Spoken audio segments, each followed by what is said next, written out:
Hari ini, Rabu 27 November 2024, Pesta Demokrasi Pilkada serentak berlangsung di seluruh Indonesia, termasuk di Kabupaten Aceh Besar. Suasana pemilihan terasa semarak di TPS 1 Kampung Cot Nambak, Kecamatan Belang Bintang. Calon Wakil Bupati Aceh Besar nomor urut 1, Dr. Andes Haji Syukri Al-Jalil, hadir bersama istrinya Hajah Nurul Fazli untuk menggunakan hak pilih. Pasangan ini tiba di TPS sekitar pukul 8 waktu Indonesia Barat dan mendapatkan giliran mencoblos setengah jam kemudian.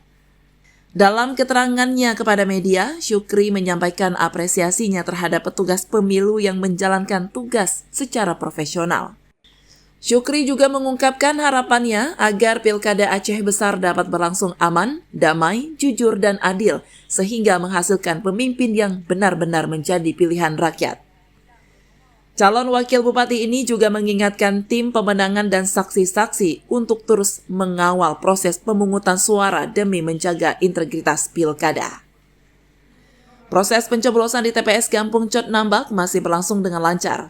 Warga terlihat antusias menentukan masa depan Aceh Besar melalui Pilkada 2024 ini. Pilkada serentak 2024, suara Anda penentu masa depan.